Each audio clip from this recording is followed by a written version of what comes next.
नमस्कार, मी प्राध्यापक डॉक्टर सतीश कदम. आपण पाहत आहात गाळीव इतिहास. आजचा आपला विषय आहे चटणीफिकेशन म्हणजे काय? आता या शब्दाचा जर अर्थ सांगायचा झाला तर अर्थ तसा काहीच सांगता येणार नाही. कारण का हे नवीन शब्द ज्याला आपण उदयाला येतात, त्या शब्दाला तसा प्रॉपर किंवा मुख्य अशा प्रकारचा अर्थ नसतो. तर त्यानुसार इंग्रज भारतामध्ये आले आणि इंग्रज भारतामध्ये आल्यानंतर साहजिकच आहे, कुठलीही संस्कृती आली, इंग्रज नुसती इंग्रज आले नाहीत, तर त्यांच्याबरोबर त्यांची संस्कृती आली, त्यांची बोलीभाषा आली आणि त्यामुळं सरळ-मिसळ अशा प्रकारच्या संस्कृतीतून अनेक शब्द त्या ठिकाणी उदयाला येतात. जसं आपण पाहिलं असेल, हिंदी आली, हिंदीतून पुन्हा इकडं ज्यावेळेस आपण दक्षिण भारतामध्ये आलो, त्याला दखनी भाषा आली. दखनी म्हणजेच आपल्या गावरान भाषेमध्ये सांगायचं झालं तर हैदराबादी हिंदी म्हणतो. तर ही पर्यायी भाषा असते, मात्र ती स्वीकारली जाते. तर त्यानुसार इंग्रजांचं तसंच झालेलं आहे, की या देशामध्ये इंग्रज आल्यानंतर इंग्रजाकडून आपण तशा प्रकारची भाषा स्वीकारली आणि त्याचं अनुकरण करायला लागलो. आता आपण एखाद्याला सहज विचारलं, की "बाबा तू कसा आहे?" आपण म्हणतो, की "नाही, मी चांगला आहे" म्हणण्यापेक्षा आम्ही फाईन म्हटलं, की आपल्याला बरं वाटायला लागतं.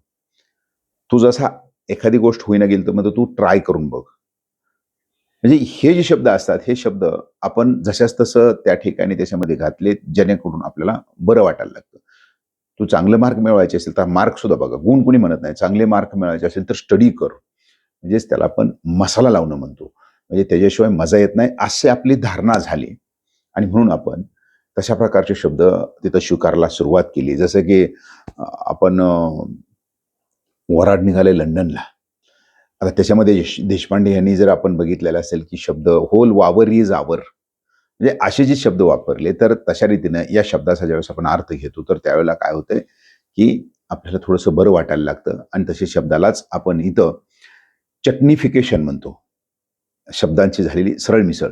आता त्याचप्रमाणे जसं आपण इंग्रजांचं अनुकरण करायची आपल्याला सवय लागलेली आहे.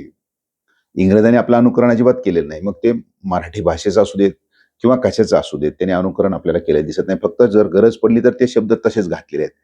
जर आपण बघितलं सांडगा, कुरवडी, पापडी याला शब्दच नाही ना. त्याला कुठल्याही प्रकारचे शब्द नाही. कारण का हे इथंच तयार होतात. मात्र त्याचं अनुकरण केलं नाही, फक्त ते शब्द सांगितलेले आहेत. इथं इंग्रज आले. मग आता हे शब्दापुरतं आणि भाषेपुरतं मर्यादित नाही आहे. संस्कृतीपुरतं. भारतीय माणूस फार लवकर लोकांचं स्वीकारतो आणि लवकर त्याला लोकांचं बरं वाटायला लागतं. जसं इंग्रज भारतामध्ये आल्यानंतर आपण साधा भोळा असणारा सदरा, पुन्हा शर्ट झाला आणि शर्टाच्या वर कोट कधी आला आपल्याला कळलं नाही. याच्या उपर जाऊन आपण काय केलंय, की आपला असणारा धोतरावर आपण कोट घालायला लागलो. आता धोतरावर कोट, कोटावर पुन्हा आपला असणारं फेटा. ह्याला आपण पारंपरिक म्हणायचं. कोट घातला पारंपरिक आहे. इंग्रजांनी कुठल्या इथं 150 वर्ष राज्य केल्यानंतर धोतर घातलं नाही.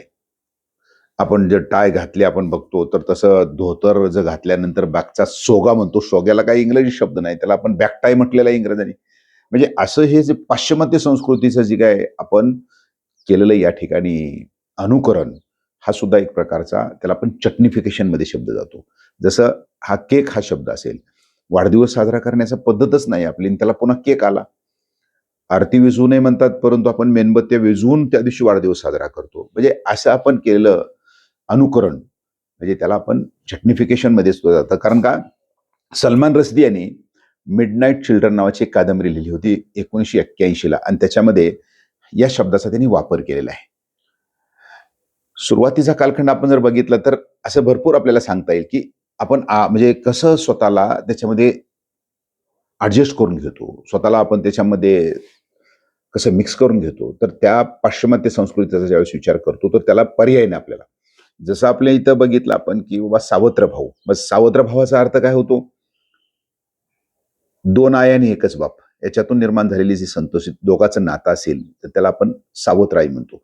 मात्र इंग्रजीमध्ये तसं नाही आहे. इंग्रजीमध्ये याला सावत्राला स्टेप म्हटलेलं आहे. आता स्टेप ब्रदर्स, स्टेप सिस्टर्स का म्हटलं असावं, आपल्याला आश्चर्य वाटायला लागेल. का? तर आईची सुद्धा 2-4 लग्न होतात. त्यामुळं ते जे काय असणारे भाऊ, ही पहिल्या स्टेपचा आहे, दुसऱ्या स्टेपचा, तिसऱ्या स्टेपचा. मग सावत्र भावाला म्हणून तिथं स्टेप अशा प्रकारचा शब्द वापरतो. सावत्र बहीण असेल किंवा सावत्र भाऊ, स्टेप म्हणतो त्याला. इथं तसं नाही आहे. एका बाईनं बहुपत्नीत्वाची पद्धत आहे, पण बहुपतित्वाची पद्धत नव्हती. एका बाईची 4 लग्न झाली आणि त्याची 4 मुलं आहेत. असं उदाहरण आपल्याला इथं भारतामध्ये आढळून येणार नाही. म्हणून ते स्टेप्सला आपण शब्द वापरतोय. तशाच रीतीने एकंदर आपण वैचारिक असेल, आता नवीन तर आपण स्वीकारलंच. दोघं एकत्रित राहणे बिना विवाहाचं त्याला आपल्या इथं भारतामध्ये मान्यताच नाही आहे. लगेच पटकन होतात. जर विवाह करून आलं तर कुठला का असेना लगेच मान्यता मिळते. मात्र कोर्टानं सुद्धा ते मान्य केलेलं आहे आता. लव्ह इन रिलेशनशिप म्हणजे ते मान्यता आपल्याला मिळाली आहे. म्हणजे त्याचं केलेलं संस्कृतीचं आपण अनुकरण म्हणता येईल. तर अनेक अशा प्रकारचे विषय आहेत, की जे आपण सहजासहजी स्वीकारतो. आणि तिथूनच या भारतामध्ये जर बघितलं आपण तर भारतामध्ये इंग्रज राहत असताना इथल्या असणाऱ्या स्त्रियाशी त्यांनी विवाह केला आणि त्याला नाव त्यांनी दिलेलं आहे अँग्लो इंडियन्स. अशा प्रकारचे शब्द त्या ठिकाणी आपल्याला दिसतात. तर अशा रीतीने एकंदर इंग्रजांचं अनुकरण करत असताना त्यांना बरं वाटावं त्याच्यामध्ये तिखट मीठ लावून वापरली जाणारी भाषा यू नो म्हणायचं आणि पुन्हा म्हणायचं जोरदार मारला म्हणजे ते चटनिफिकेशन आहे. म्हणजे त्याला बळ मिळतं. तर तसं चटनिफिकेशन फक्त आपल्याला भाषेतच नाही आहे तर चटनिफिकेशन हे आपल्या संस्कृतीत सुद्धा आलं जे आपण सहजासहजी स्वीकारलेलं आहे. तर त्याला हे जे काय असेल इंग्रज किंवा पाश्चात्य संस्कृती आणि आपली संस्कृती, बोली, भाषा, वेशभूषा, आहार, विहार सर्व याचं झालेलं मिश्रित, याचं झालेलं सरळ मिसळपणा याला चटनिफिकेशन शब्द असा वापरलेला आहे. हा व्हिडिओ आपल्याला कसा वाटला निश्चित सांगा. लाईक करा.